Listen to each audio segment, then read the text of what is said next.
രാവിലെ ടെറസിൽ വന്ന് നോക്കുമ്പോൾ കാണുന്ന കാഴ്ചയാണ് ഈ കാണുന്നത്. ഇന്നലെ ഭയങ്കര കാറ്റും മഴയൊക്കെ ആയിരുന്നല്ലോ. അപ്പോൾ എല്ലായിടത്തും ഇന്നലെ കാറ്റും മഴയൊക്കെ ആയിരുന്നു എന്നറിയാം. പക്ഷേങ്കിൽ എല്ലായിടത്തും എന്തെങ്കിലുമൊക്കെ പ്രശ്നങ്ങളൊക്കെ കാണുമായിരിക്കും. അത്രമാത്രം കാറ്റും മഴയും ഒക്കെ ആയിരുന്നു കേട്ടോ.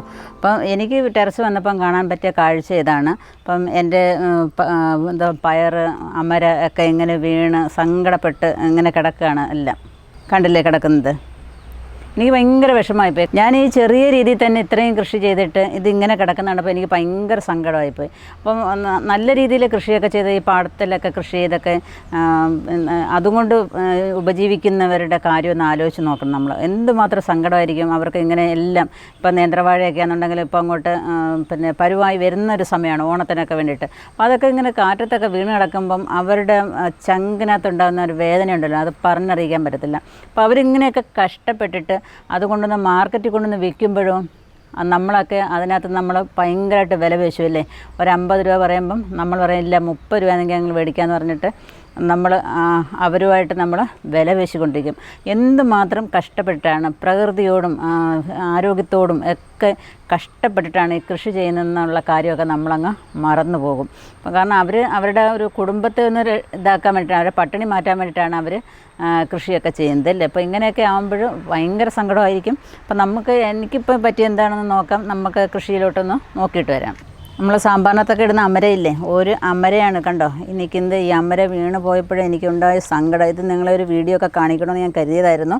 ഇത് കണ്ടില്ലേ, ഇത് കണ്ടാൽ എങ്ങനെ സങ്കടപ്പെടാതിരിക്കും. ഒരു കമ്പ് ഇങ്ങനെ ഒടിഞ്ഞ് പോയി. ഇതുണ്ടോ, ഒരു തോരൻ വയ്ക്കാനുള്ളത് കൂടുതലുണ്ട് ഇതിനകത്ത്, അത്രമാത്രം. ഇതേപോലെ ആർക്കൊക്കെ എന്തെല്ലാം നഷ്ടങ്ങളായിരിക്കും ഉണ്ടായിരിക്കുന്നത്. ഞാൻ എന്നിട്ട് കയറൊക്കെ കെട്ടിക്കൊടുത്തിരുന്നെങ്കിലും അതിൻ്റെ തൂണൊടിഞ്ഞു പോയതുകൊണ്ട് എല്ലാം നിലത്ത് വീണു. ഇതിങ്ങനെ നടുക്ക് വെച്ച് ഒടിയുകയും ചെയ്തു. ഇതെല്ലാം പറിക്കാൻ പാകമായിട്ട് നിൽക്കുകയാണ്. ഇതെനിക്ക് തന്നതെന്ന് പറഞ്ഞാൽ കോഴിക്കോട് നിന്നും നിഷ ജോയിയാണ് അയച്ചു തന്നത്. നിഷ ജോയും ആൻസിമോളും കൂടാണ് ഇത് അയച്ചു തന്നത്. പിന്നെ അത് നല്ല വിത്തുകളായിരുന്നു കേട്ടോ. നല്ല രീതിയിൽ കിളിച്ചൊക്കെ വന്നു. നല്ലതുപോലെ എനിക്ക് അതിൻ്റെ ഫലവും കിട്ടി. പക്ഷേങ്കിൽ ഇങ്ങനെ ഒടിഞ്ഞു പോയപ്പോൾ ഭയങ്കര സങ്കടം. ഇതൊന്നും ഒടിഞ്ഞിട്ടില്ല, ഇതിങ്ങനെ വളഞ്ഞ് നിൽക്കുന്നതേ ഉള്ളൂ. ഇതാണ് നല്ലതുപോലെ പിടിച്ചതാണ് ഒടിഞ്ഞു പോയത്. അപ്പോൾ നമുക്ക് എന്തായാലും അത് ഇന്ന് പിച്ചിട്ട് ഇന്നത്തെ കറിയാണിത്. ഇന്ന് തോരൻ വയ്ക്കാമെന്ന് കരുതുകയാണ്. അപ്പോൾ ഈ നമ്മുടെ വീട്ടിൽ പിടിക്കുന്ന അമരയുണ്ടല്ലോ, നേരത്തെ കൃഷിയൊക്കെ ഇട്ടിട്ടുള്ളതാണ്. ഇതിൻ്റെ ഭയങ്കര ടേസ്റ്റാണ് കേട്ടോ. നമ്മൾ കടയിൽ നിന്ന് വാങ്ങിക്കുന്ന മാതിരിയല്ല, നല്ല സൂപ്പർ ടേസ്റ്റാണ് ഇതിന്. ഇതെല്ലാം നമുക്കിനി പിച്ചിയെടുക്കാം. ഞാൻ ഇതെല്ലാം വിളവെടുക്കാനായിട്ട് നിർത്തിയിരിക്കുമായിരുന്നു. ഇത് കത്ര കൊണ്ട് കട്ട് ചെയ്തെടുക്കാൻ ഇച്ചിരി പ്രയാസമാണ് ഇത്. അപ്പം ഇങ്ങനെ തന്നെ ഇനി എടുക്കാം. കാരണം ആ തണ്ടിനോട് ചേർന്നാണ് ഈ അമരയ്ക്ക പിടിക്കുന്നത്. ഇഷ്ടം പോലെ അമരയ്ക്ക പിടിക്കുന്നുണ്ട് അതിനകത്ത്. നിഷ ജോയിയൊക്കെ നിങ്ങൾക്ക് അറിയാമായിരിക്കും, കാരണം നമ്മുടെ സബ്സ്ക്രൈബറാണ്. കമൻറ്റ് ബോക്സിൽ നല്ല കമൻറ്റുകളാണ് ഇടുന്നത്. ഒരു എസ്എ ടൈപ്പിലെ കമൻറ്റുകളാണ് നമ്മുടെ ആൻസിക്കുട്ടിയും നിഷയൊക്കെ ഇടുന്നത്. നമ്മുടെ ഇഷ്ടം പോലെ അമരയ്ക്ക നമുക്ക് പിച്ചെടുക്കാം. ഇന്നത്തെ തോരനാണിത്. ഇപ്പോൾ ഒരെണ്ണത്തിൽ നിന്ന് തന്നെ നമുക്ക് കണ്ട ഇത്രയും അമരയ്ക്ക കിട്ടി. ബാക്കിയുള്ളതും കൂടെ നമുക്ക് പറിച്ചെടുക്കാം. അതുകൊണ്ട് അതേപോലെ ഇവിടെ നിൽപ്പുണ്ട്, കണ്ടല്ലേ നിൽക്കുന്നത്. ഇതിൻ്റെ വീഡിയോ ഒക്കെ കാണാത്തവർ നിങ്ങൾ കണ്ടു നോക്കണം കേട്ടോ. അമര കൃഷിയെക്കുറിച്ചുള്ള വീഡിയോ ഒക്കെ നമ്മൾ നേരത്തെ ഇട്ടിട്ടുണ്ടായിരുന്നു. ഇതിപ്പോൾ ഇതിൻ്റെ അരിയുമ്പോൾ ഇതിൻ്റെ മുതുവൊന്നും കളയേണ്ട കാര്യമൊന്നുമില്ല കേട്ടോ. മറ്റേ നമ്മൾ കടയിൽ നിന്നൊക്കെ മേടിക്കുമ്പോഴേ ഇതിൻ്റെ മുതുവൊന്നും നമ്മളൊന്ന് ചെത്തിക്കൊടുക്കും, അല്ലെങ്കിൽ ഒരു കയർപ്പൊക്കെ കാണും. ഇത് പക്ഷേ അങ്ങനെയൊന്നുമില്ല, ഇത് സൂപ്പർ ടേസ്റ്റാണ് കേട്ടോ. അപ്പോൾ നമുക്ക് അടുത്തതിലോട്ട് പോകാം. അപ്പോൾ എല്ലാത്തിലും നിൽക്കുന്ന നമുക്കിതേപോലെ പറിച്ചെടുക്കാം. ഒരുപാടൊന്നുമില്ല കേട്ടോ. ഞാൻ 4 മൂട് നട്ടിട്ടുള്ളായിരുന്നു. പക്ഷേ 4 മൂട് നല്ല ആരോഗ്യത്തോടായിരുന്നു വന്നത് കേട്ടോ. നല്ല ആരോഗ്യത്തോട് വന്നത്. ഇങ്ങനെ കാറ്റത്ത് ഒടിഞ്ഞു പോകാനായിരുന്നു എന്നൊരു ഡൗട്ട്. അപ്പോൾ നമുക്ക് ഈ അമരയുടെ വിത്ത് അയച്ചു തന്ന നിഷയ്ക്കും ആൻസിമോക്കും ഒരുപാട് താങ്ക്സ് ഉണ്ട് കേട്ടോ.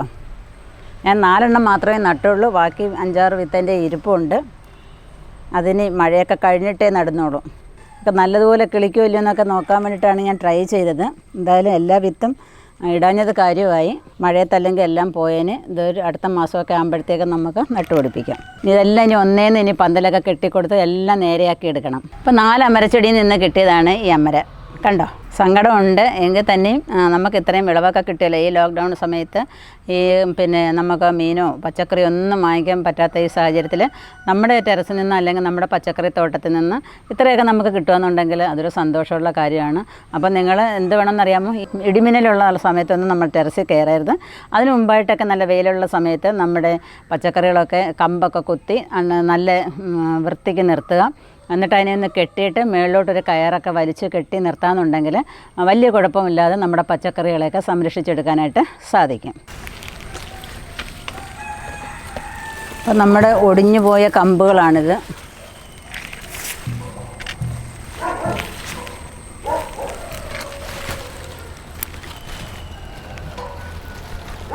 അഡ്ജസ്റ്റ് ചെയ്തൊക്കെ അങ്ങ് നിർത്തിയേക്കുമായിരുന്നു കേട്ടോ. അപ്പോൾ അതിനകത്ത് കണ്ട കുമ്പളങ്ങയൊക്കെ പിടിച്ച് വരാനായിട്ട് തുടങ്ങിയതായിരുന്നു. കണ്ടില്ലേ, കുഞ്ഞ് കുമ്പളമൊക്കെ ആയി വന്നതായിരുന്നു. കണ്ടോ, ഇവിടെയൊക്കെ ആയി വന്നുകൊണ്ടിങ്ങനെ വരുമായിരുന്നു. അതിനകത്ത് പീച്ചിലുണ്ടായിരുന്നു.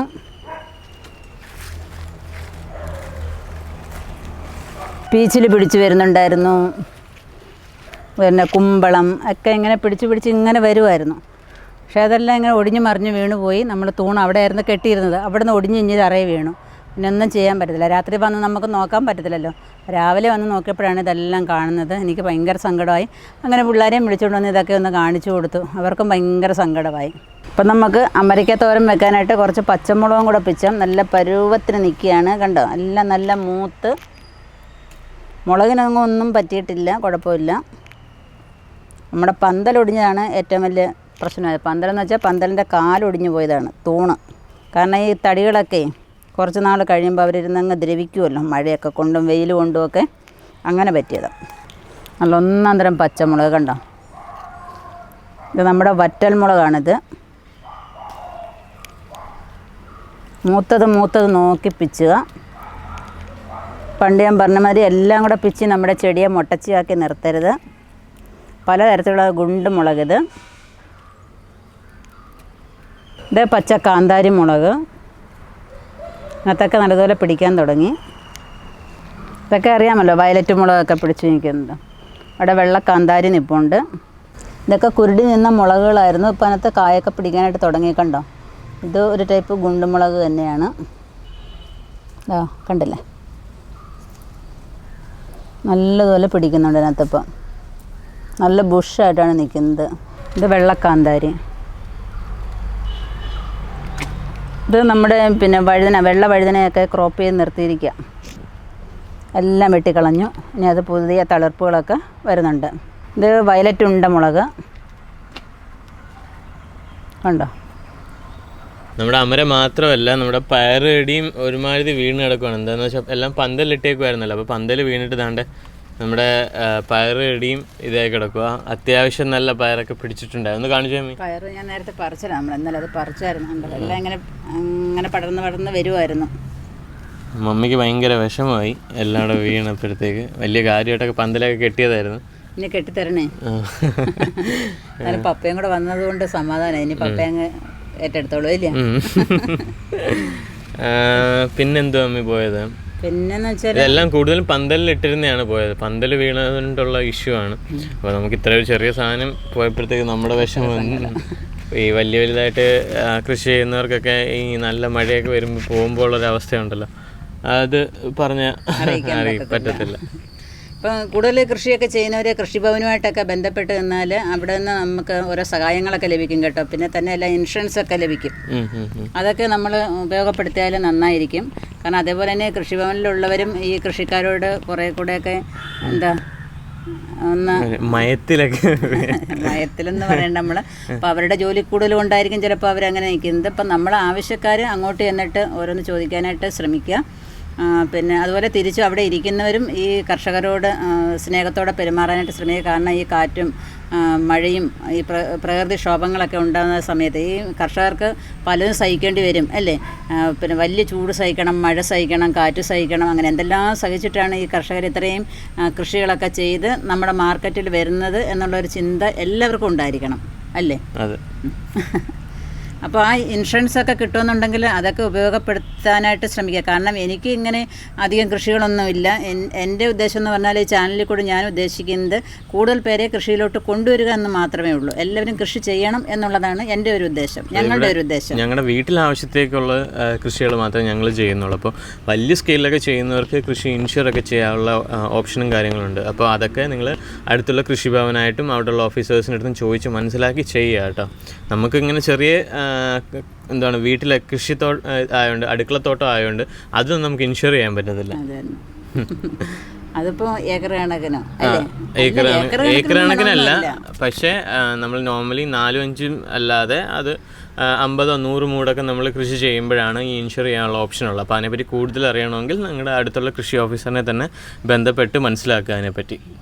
പിന്നെ അടുത്ത കാര്യം എന്ന് പറഞ്ഞാൽ പിന്നെ ടെറസിൽ കൃഷി ചെയ്യുന്നവരുടെ ശ്രദ്ധയ്ക്ക് കുഞ്ഞു കുട്ടികളെയും അതുപോലെ തന്നെ പേരൻസിനെയൊക്കെ മാതാപിതാക്കളെ പ്രായമുള്ളവരെയൊക്കെ കഴിവതും ഈ മഴ സമയത്ത് ടെറസിലോട്ടൊന്നും കയറ്റി വിടാതെ ഇരിക്കുക. കാരണം തെന്നാനൊക്കെ സാധ്യതയുണ്ട്. അപ്പോൾ ഒന്ന് ശ്രദ്ധിച്ചാൽ, കാരണം ഒന്നാമത് നമുക്ക് ഹോസ്പിറ്റലിലൊന്നും പോകാൻ പറ്റത്തില്ല, പച്ചക്കറിയൊക്കെ നമുക്ക് പിന്നെ ഉണ്ടാക്കാം. അതുകൊണ്ട് ഈ മഴയത്തൊക്കെ ഒന്ന് ശ്രദ്ധിച്ചാൽ നമ്മുടെ ആരോഗ്യമൊക്കെ നമുക്ക് സൂക്ഷിക്കാനായിട്ട് സാധിക്കും. അപ്പോൾ നമുക്ക് വെണ്ടയ്ക്ക നോക്കാം. വെണ്ടയ്ക്ക നമുക്ക് മുറ്റിയതാണോ അല്ലയെന്ന് നോക്കുന്നതിന് വേണ്ടിയിട്ട് നമ്മൾ ഈ തുമ്പൊന്ന് ഒടിച്ച് നോക്കിയിരുന്നാൽ മതി. തുമ്പ് ഇങ്ങനെ വളയുകയാണെന്നുണ്ടെങ്കിൽ മുറ്റിയതാണ്. കണ്ടില്ലേ ഇങ്ങനെ വളയുന്നത്. ഇതെല്ലാം നല്ല കിടന്ന് ഒടിയുകയാണെന്നുണ്ടെങ്കിൽ നല്ല പരുവാണ്, നമുക്കത് പിച്ചെടുക്കാനായിട്ട്. താഴത്തെയും കൂടെ നോക്കാം. ഇത് കണ്ടില്ലേ, താഴ്ന്ന് വീണ്ടും ഈ കൊമ്പൻ വെണ്ടയുടെ ഒരു ഗുണം ഇതാണ്, ഇങ്ങനെ കൊമ്പുകൾ ഇങ്ങനെ താഴ്ന്ന് വരും. അതിനകത്ത് നല്ല നല്ല അടിപൊളി വെണ്ടയ്ക്കയും കിളിച്ച് വരും. കണ്ടോ, അത് നമുക്ക് മൂത്തോ ഇല്ലയെന്ന് നോക്കാം. അതും മൂത്ത് പോയല്ലോ. അപ്പോൾ അതവിടെ നിൽക്കട്ടെ. ഇനി നമ്മുടെ വഴുതനയൊക്കെ നമുക്ക് കട്ട് ചെയ്തെടുക്കാം. അപ്പോൾ ആദ്യത്തെ വഴുതനയൊക്കെ ഇഷ്ടം പോലെ നമുക്ക് ഉണ്ടായിരുന്നു, ഈ മാലാക വഴുതനയൊക്കെ. അപ്പോൾ ഇത് രണ്ടാമത് പിടിച്ചതാണ്. എന്നിട്ട് ഞാൻ ഇതിൻ്റെ കൊമ്പുകളൊക്കെ ചെറുതായിട്ട് കട്ട് ചെയ്ത് നിർത്തിയിട്ട് പിന്നെ വീണ്ടും വീണ്ടും വരുന്നതാണ്. അപ്പോൾ മൂത്ത കമ്പുകളൊക്കെ നമ്മൾ കട്ട് ചെയ്ത് മാറ്റണം. എന്നിട്ട് നമുക്കിത് ഇപ്പോൾ ഒരു സാമ്പാറിന് വേണ്ടിയിട്ട് നമുക്ക് കട്ട് ചെയ്തെടുക്കാം.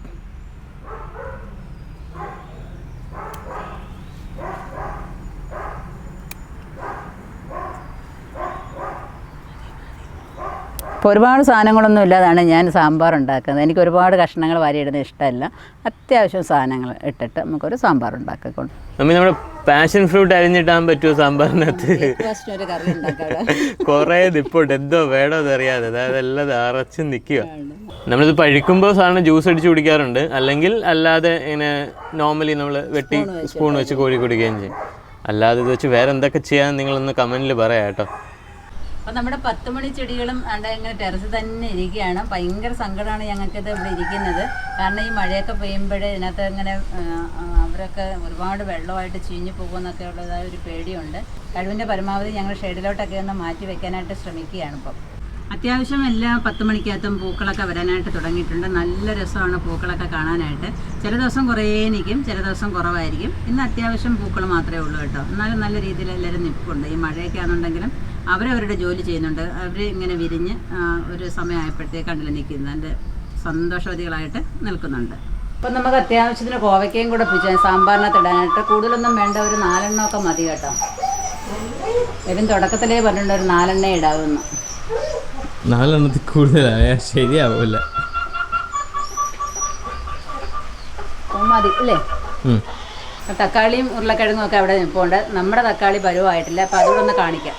അപ്പോൾ നമ്മുടെ തക്കാളിയാണ് നിൽക്കുന്നത്. തക്കാളി നമുക്കത് പിന്നെ പഴുത്തൊന്നുമില്ല, കുഞ്ഞായിട്ട് നിൽക്കുന്നതേ ഉള്ളൂ. അപ്പോൾ നമ്മൾ കടയിൽ നിന്ന് മേടിച്ച് തക്കാളി എൻ്റെ ഇരിപ്പുണ്ട്, അത് വെച്ചിട്ട് നമുക്ക് സാമ്പാറിനകത്ത് ഇടാം. അപ്പോൾ എല്ലാം ഞങ്ങളുടെ പരുവായിട്ട് വരുന്നതേ ഉള്ളൂ. കണ്ടില്ലേ, ഇതൊക്കെ കുഞ്ഞ് പരുവായിട്ട് നിൽക്കുന്നതേ ഉള്ളൂ. ഇതധികം വലിപ്പം വയ്ക്കില്ല എന്നാണ് തോന്നുന്നത്. കണ്ടാണ്ട് ഒരു കൊലയൊക്കെ ആയിട്ടാണ് നിൽക്കുന്നത്. മഴയും പെയ്യുന്നുണ്ട്. അപ്പം കറിക്കിടാനായിട്ട് നമുക്ക് സ്വല്പം കറിവേപ്പിലയും കൂടെ പറിച്ചുകൊണ്ട് വരും. കറിവേപ്പിലയും ആയി. ഒരു മെഴുക്ക് പുരട്ടിയും ഉണ്ട്, അതിന് പയർ വെച്ചണം.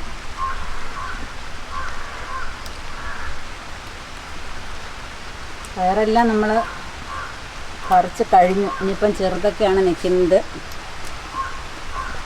മെഴുക്ക് വെട്ടാൻ വേണ്ടി മാത്രമേ. അപ്പം മഴയത്ത് ഒടിഞ്ഞു വീണ ഒരു കൊലയും കൂടെ കിട്ടിയിട്ടുണ്ട്. അതും കൂടെ നമുക്ക് 2 എണ്ണം നമുക്ക് നമ്മുടെ സാമ്പാറിനകത്ത് ഇടാം. അപ്പം നമുക്ക് ഇപ്പോൾ മഴയാണെന്നുണ്ടെങ്കിൽ നമുക്ക് ദൂരോട്ടൊന്നും പോകാതെ മാർക്കറ്റിലൊന്നും പോകാതെ ഈ കൃഷി ചെയ്യുന്നതുകൊണ്ട് നമ്മുടെ പറമ്പിലുള്ളതായ പച്ചക്കറികളൊക്കെ വെച്ചിട്ട് നമുക്ക് എന്തെങ്കിലുമൊക്കെ കറികൾ ഉണ്ടാക്കാനായിട്ട് സാധിക്കും. ഓരോ മാസം ചെയ്യേണ്ട കൃഷികളൊക്കെ നിങ്ങൾക്ക് പറഞ്ഞു തന്നിട്ടുണ്ടായിരുന്നു. ചെയ്തവർക്കെല്ലാം ഇപ്പം വീട്ടിലിരുന്ന് തന്നെ ഇപ്പം ഓരോ പച്ചക്കറികളൊക്കെ വെച്ചിട്ട് കറി വയ്ക്കാനായിട്ട് സാധിക്കുന്നു എന്ന് എനിക്കറിയാം. അപ്പം ഇനിയും ചെയ്യാത്തവർ ഈ മഴയത്ത് ഇപ്പം ചെയ്യണ്ട. കാരണം ഉള്ള കൃഷികളൊക്കെ അത് പന്നലായി പോകാതെ ചീത്തയായി പോകാതെ ശ്രദ്ധിക്കുകയാണ് ഇപ്പം വേണ്ടിയത്. നമുക്ക് തോരനുള്ളത് അമരയ്ക്ക് നമ്മൾ പറിച്ചെടുത്തു, മെഴുക്കുവരട്ടിക്ക് പയർ പറിച്ചെടുത്തു. അതുതന്നെ അത്യാവശ്യം സാമ്പാർ ഉണ്ടാക്കാനായിട്ട് അത്യാവശ്യം പച്ചക്കറികളുമായിട്ട് അതിനോട് ഞാൻ ഉരുളക്കിഴങ്ങും ഇച്ചിരി ഉള്ളിയും കൂടെ ഒക്കെ ചേർത്തു. പിന്നെ നമ്മുടെ മുരിങ്ങയ്ക്കായും ഉണ്ട്, കണ്ടില്ലേ മുരിങ്ങയ്ക്കായ ഇന്നലെ പറിച്ചായിരുന്നു മുരിങ്ങയ്ക്കായ. അപ്പോൾ ഇതെല്ലാം ഉണ്ട്. നമുക്ക് അത്യാവശ്യം നല്ല ഒരു കറി നമുക്ക് നല്ല 2-3 കൂട്ടം കറികൾ നമ്മുടെ വീട്ടിലുണ്ടാക്കാനായിട്ട് സാധിക്കും. ഇപ്പം എല്ലാവരും ഇങ്ങനെ കൃഷി ചെയ്തിട്ടുണ്ടെന്നുണ്ടെങ്കിൽ ഇതിനേക്കാൾ കൂടുതൽ പച്ചക്കറികളൊക്കെ നിങ്ങളുടെ വീട്ടിൽ കാണുമെന്നറിയാം. നമ്മൾ ഓരോ മാസത്തിലും നമ്മൾ ഓരോരോ കൃഷികൾ ചെയ്തതുകൊണ്ട് ഇപ്പം നമുക്ക് ഈ മഴക്കാലത്ത് നമുക്ക് ഇത്രയൊക്കെ പച്ചക്കറികൾ പറിക്കാനായിട്ട് സാധിക്കുന്നുണ്ട്. ഇപ്പം നമുക്ക് ഈ ലോക്ക്ഡൗൺ സമയത്ത് കടകളിലൊന്നും പോകാതെ നമ്മുടെ വീട്ടിലിരുന്നുകൊണ്ട് തന്നെ നമുക്ക് ഇത്രയും പച്ചക്കറികൾ പറിക്കാനും അത് വെച്ചിട്ട് കറികളൊക്കെ കഴിക്കാനും ഒക്കെ നമുക്ക് കറികൾ ഉണ്ടാക്കാനും ഒക്കെ നമുക്ക് പറ്റുന്നു. അത് ഒരു വലിയ കാര്യമാണ്. അതിന് നമുക്ക് ദൈവത്തിനോട് നന്ദി പറയാൻ വേണ്ടിയതല്ലേ. അപ്പോൾ നമുക്കിനി എന്ത് വേണം, ഇത് വെച്ചിട്ട് നമുക്കൊരു നല്ല അടിപൊളി കറികളൊക്കെ നമുക്ക് ഉണ്ടാക്കിയെടുക്കാം. അപ്പോൾ പുറത്ത് നല്ല തകർത്ത് മഴ പെയ്യുന്നുണ്ട്, അതിൻ്റെ കൂടെ കറണ്ടും ഇല്ല, ഭയങ്കര കഷ്ടമായിപ്പോയി. എന്തായാലും നമ്മൾ പച്ചക്കറിയൊക്കെ അരിഞ്ഞു വെച്ചു. സാമ്പാറിന് അരിഞ്ഞു വെച്ചിട്ടുണ്ട്, മെഴുക്ക് പുരട്ടി, അമരയ്ക്ക തോരനും അരിഞ്ഞു വെച്ചിട്ടുണ്ട്. ഇപ്പോൾ കറണ്ടില്ല, ഇനി അതുകൊണ്ട് ഇനി കല്ലേ വേണം അരച്ചെടുക്കാനായിട്ട്. ചതച്ചെടുത്താൽ മതി, അത് മാത്രമേ ഉള്ളൂ. ബാക്കിയുള്ളതൊക്കെ കറണ്ടില്ലാതെ നമുക്ക് കുഴപ്പമില്ലല്ലോ. മഴയൊക്കെ ആയതുകൊണ്ട് അപ്പവും അമ്മും ഒക്കെ കരച്ചിലും തുടങ്ങിയിട്ടുണ്ട്. അപ്പോൾ നമ്മൾ ഈ സാമ്പാർ കഷ്ണം കുറച്ച് പരിപ്പും കൂടെ എടുത്തിട്ടുണ്ട്. ആവശ്യത്തിന് വെള്ളം ഒഴിച്ചിട്ട് നമുക്ക് സ്റ്റൗവിൽ വയ്ക്കാം. അപ്പോൾ അമരയ്ക്കത്തോരനൊക്കെ എടുക്കുമ്പോൾ ഇച്ചിരി നല്ലതുപോലെ ഇച്ചിരി തേങ്ങയൊക്കെ ഇടണം. തേങ്ങ ഞാൻ വെളുത്തുള്ളിയും ജീരകവും കൂടെ ചേർത്ത് ചതച്ചിട്ടാണ് ഇതിനകത്ത് ഇടുന്നത്. തേങ്ങയും വെളുത്തുള്ളിയും ജീരകവും കൂടെ കറണ്ട് വന്നു, രക്ഷപ്പെട്ടു. എന്താണ് സമാധാനമായി. അങ്ങനെയാണ് ചെയ്യാറ്. തേങ്ങയും വെളുത്തുള്ളിയും ജീരകവും കൂടെ ചതച്ചിട്ട് ഒന്ന് കടുക് വറുത്തിട്ട് ഈ തോരൻ വയ്ക്കുക. നല്ല സൂപ്പറാണ്. എന്ന് വെച്ചാൽ കടുക് വറുത്തിട്ട് മെഴുക്കുവരട്ടി ഉണ്ടാക്കുന്നത് ഒന്ന് കടുക് വറുത്തിട്ട് അതിനകത്ത് ഇടുക. എന്നിട്ട് കുരുമുളക് പൊടി ഇട്ടാണ് ഇത് വയ്ക്കുന്നത്. മുളക് പൊടി ഒന്നും ഇടാറില്ല. അത് ഇവിടെ ഒരു പ്രത്യേക ഇഷ്ടമാണ് അതിന്. അപ്പം നമ്മുടെ അമരയ്ക്ക തോരനും വേവാൻ തുടങ്ങി. ഇത് വെന്തതിന് ശേഷം മാത്രമേ ഇനി മെഴുക്കുവരട്ടി വെക്കുന്നുള്ളൂ. കാരണം ഇനി മഴയും പിടിച്ചുള്ള പാത്രങ്ങളെല്ലാം നിരത്തി വെക്കണ്ടല്ലോ. അപ്പോൾ നമുക്കതൊന്ന് അടച്ചു വെച്ച് വേവിക്കാം. അപ്പോൾ നമ്മുടെ അമരയ്ക്ക തോരനും റെഡി ആയിട്ടുണ്ട്. അതിന് വേറൊരു പാത്രത്തിലോട്ട് മാറ്റിയിട്ട് അതിൽ തന്നെ ഞാനങ്ങ് പയറിടുക. എപ്പോഴും അന്ന് കഴുകണ്ടല്ലോ. ഓക്കെ, ഇത് റെഡി. അത് സൂപ്പറായിട്ടുണ്ട്, കാണുമ്പോൾ തന്നെ അടിപൊളി. അപ്പോൾ അതിലോട്ട് തന്നെ നമുക്ക് ഈ പയർ അരിഞ്ഞ് വെച്ചേക്കുന്നതും കൂടെ അങ്ങ് ഇട്ട് കൊടുക്കാം. ഇപ്പം മെഴുക്ക് പുരട്ടി ഇപ്പം തന്നെ അങ്ങ് റെഡി ആയിക്കോളും. പപ്പ ഇപ്പം വീട്ടിലുണ്ട്. ഇപ്പോൾ സമയത്ത് ആഹാരമൊക്കെ വേണമല്ലോ. പപ്പയ്ക്ക് നിങ്ങൾക്കറിയാമല്ലോ പട്ടാളത്തിലാണെന്നുള്ളത്, എയർഫോഴ്സിലാണെന്നുള്ളത്. അപ്പം നല്ല കറക്റ്റ് സമയത്ത് ഭക്ഷണമൊക്കെ വേണം. അപ്പോൾ ഇവനെന്തോ ഇതിന് പറയുന്നതെന്നറിയാമോ? പപ്പ ഉണ്ടായിട്ട് സമയത്ത് ആഹാരം കിട്ടുന്നുണ്ടല്ലോ. പപ്പ വന്നു കഴിഞ്ഞാൽ കറക്റ്റ് സമയത്തിന് ആഹാരം കിട്ടിത്തോളും, അല്ലെങ്കിൽ ഭയങ്കര ഉഴപ്പാവിടെ. അയ്യടാ, ഇതെല്ലാം പണിയുണ്ടെന്ന് നിനക്കറിയത്തില്ലേ? അപ്പോൾ ഇതിനകത്ത് ഞാൻ ഇടുന്നത് കുരുമുളക് പൊടിയാണ് ഇടുന്നത്. ഇതിനകത്ത് മുളക് പൊടിയൊന്നും ഇടാറില്ല. കുരുമുളക് മാത്രം ഇട്ടിട്ട് ഒരു പച്ചമുളകും കൂടെ ഇട്ടിട്ടുണ്ട്, അത്രയേ ഉള്ളൂ. നല്ല വെളുക്കനെ ഇരിക്കും മെഴുക്ക് പുരട്ടി. ഓക്കെ, അപ്പം നമ്മുടെ പയർ മെഴുക്ക് പുരട്ടിയും റെഡി ആയിട്ടുണ്ട്. അത് നമുക്കൊരു പാത്രത്തിലോട്ട് മാറ്റാം. നമ്മുടെ കറികളെല്ലാം റെഡി ആയിട്ടുണ്ട്. സാമ്പാറിനൊക്കെ നല്ല കടുവൊക്കെ വറുത്ത് നല്ല സൂപ്പർ മണമൊക്കെ വരുന്നുണ്ട്. ഇപ്പം തോരനും മെഴുക്ക് പുരട്ടിയും അതിൻ്റെ കൂടെ പപ്പടം പൊള്ളിച്ചതുണ്ട്. പിന്നെ നമ്മുടെ വറ്റൽമുളക് വറുത്തതുണ്ട്. പിന്നെ വേണ്ടുന്നവർക്ക് ചമ്മന്തിപ്പൊടി വെച്ചിട്ടുണ്ട്. 2 ടൈപ്പിലുള്ളതായ അച്ചാറുണ്ട്. ഒന്ന് മാങ്ങ അച്ചാറും ഒന്ന് കോവയ്ക്ക അച്ചാറും. കോവയ്ക്ക അച്ചാർ നമ്മളൊന്ന് ട്രൈ ചെയ്ത് നോക്കിയാണ്. പക്ഷേ നല്ല സൂപ്പർ ടേസ്റ്റാണ് കേട്ടോ. അപ്പോൾ അതിൻ്റെ റെസിപ്പി പുറകാലേ വരുന്നതാണ്. അപ്പോൾ അത് നമുക്കത് പിന്നെ ട്രൈ ചെയ്യാം. പിന്നെ ഈ ചമ്മന്തിപ്പൊടി എന്ന് പറയുന്നത് അതിൻ്റെ റെസിപ്പി ഞാൻ നേരത്തെ ഇട്ടിട്ടുള്ളതാണ് കേട്ടോ. കാണാത്തവരൊക്കെ ഒന്ന് കണ്ടു നോക്കുക. ഈ സമയത്തൊക്കെ ഇഷ്ടംപോലെ സമയമൊക്കെ ഉണ്ടല്ലോ എല്ലാവർക്കും. അതൊന്നൊക്കെ ഒന്ന് പൊടിച്ച് വെച്ചിരുന്നുണ്ടല്ലോ, നല്ല അടിപൊളിയാണ്. നമുക്ക് ടൈമൊക്കെ സേവ് ചെയ്യാനായിട്ട് സാധിക്കും ഒരു ചമ്മന്തിപ്പൊടിയൊക്കെ നമ്മുടെ വീട്ടിലിരുന്നാൽ. അപ്പോൾ ഇന്ന് നമുക്ക് കഴിക്കാനായിട്ട് പോകാം.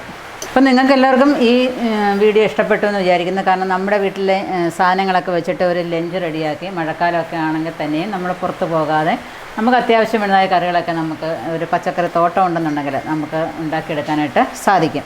അപ്പോൾ ഈ വീഡിയോ ഇഷ്ടപ്പെട്ടുന്നുണ്ടെങ്കിൽ ലൈക്ക് ചെയ്യുക, ഷെയർ ചെയ്യുക, സബ്സ്ക്രൈബ് ചെയ്യാൻ ഒട്ടും മറക്കരുതേ. സബ്സ്ക്രൈബ് ചെയ്യുമ്പോൾ തൊട്ടടുത്തുള്ള ബെല്ലൈക്കണോടൊന്ന് ക്ലിക്ക് ചെയ്താൽ ഞാനിടുന്ന വീഡിയോസിൻ്റെയൊക്കെ നോട്ടിഫിക്കേഷൻ യഥാസമയം വരുന്നതായിരിക്കും. അതുപോലെ തന്നെ ഫേസ്ബുക്ക് പേജായ മിനിസ് ലൈഫ് സ്റ്റൈലും കൂടെ ഒന്ന് ലൈക്ക് ചെയ്ത് വിട്ടാൽ അവിടെയും നിങ്ങൾക്ക് എൻ്റെ വീഡിയോസൊക്കെ യഥാസമയം കാണാൻ പറ്റുന്നതായിരിക്കും. അപ്പോൾ അടുത്ത വീഡിയോ കാണുന്നവരെ ഞാൻ മിനി, നന്ദി, നമസ്കാരം.